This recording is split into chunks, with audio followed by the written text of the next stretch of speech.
जय श्री कृष्ण। सहस्रयुग पर्यंत महर्यद्ब्रह्मणो विदुः रात्रिं युग सहस्रांतां एहोरात्र विदो जनाः। अध्याय 8 श्लोक 17। व्याख्या। सहस्र युग पर्यंत एहोरात्र विदो जनाः। सत्य, त्रेता, द्वापर और कली मृत्युलोक के इन 4 युगों को एक चतुर्युगी कहते हैं। ऐसी 1000 चतुर्युगी बीतने पर ब्रह्मा जी का एक दिन होता है और 1000 चतुर्युगी बीतने पर ब्रह्मा जी की एक रात होती है।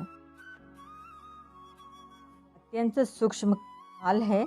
परमाणु 2 परमाणुओं का एक अणु और 3 अणुओं का एक रसरेणु होता है। झरोखे से आई सूर्य किरणों में रसरेणु उड़ते हुए दिखते हैं। ऐसे 3 रसरेणुओं को पार करने में सूर्य जितना समय लेता है उसे त्रुटि कहते हैं। 100 त्रुटियों का एक वेद, 3 वेदों का एक लव, 3 लवों का एक निमेष और 3 निमेषों का एक क्षण होता है। 5 क्षणों की एक काष्ठा, 15 काष्ठाओं का एक लघु, 15 लघुओं की एक नाड़िका, 6 नाड़िकाओं का एक प्रहर और 8 प्रहरों का एक दिन रात होता है।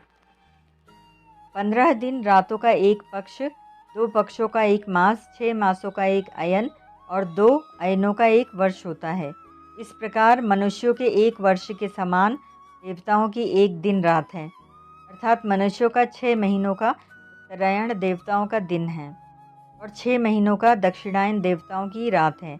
इस तरह देवताओं के समय का परिमाण मनुष्यों के समय के परिमाण से 360 गुना अधिक माना जाता है। इस हिसाब से मनुष्यों का एक वर्ष देवताओं के एक दिन रात, मनुष्यों के 3 वर्ष देवताओं का एक महीना और मनुष्यों के 360 वर्ष देवताओं का एक दिव्य वर्ष है।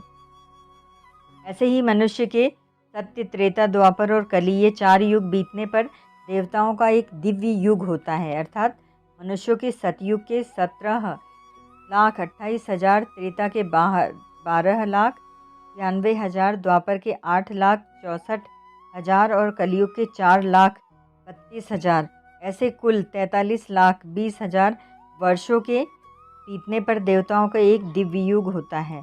उसको महायुग और चतुर्युगी भी कहते हैं। मनुष्यों और देवताओं के समय का परिमाण सूर्य से होता है, पर ब्रह्मा जी के दिन रात का परिमाण देवताओं के दिव्य युगों से होता है। अर्थात देवताओं के 1000 दिव्य युगों का मनुष्यों के 4 अरब 32 करोड़ वर्षों का ब्रह्मा जी का एक दिन होता है और उतने ही दिव्य गुणों की एक रात होती है।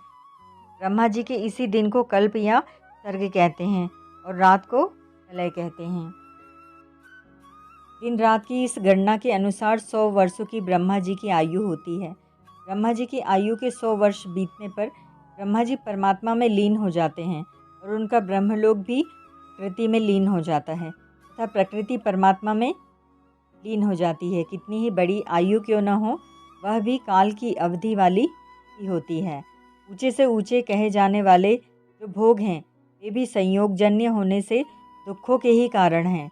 ये ही संस्पर्शजा, भोगा, दुख, योनिय, एविते, गीता 5:22 और काल की अवधि वाले हैं। केवल भगवान ही कालातीत हैं।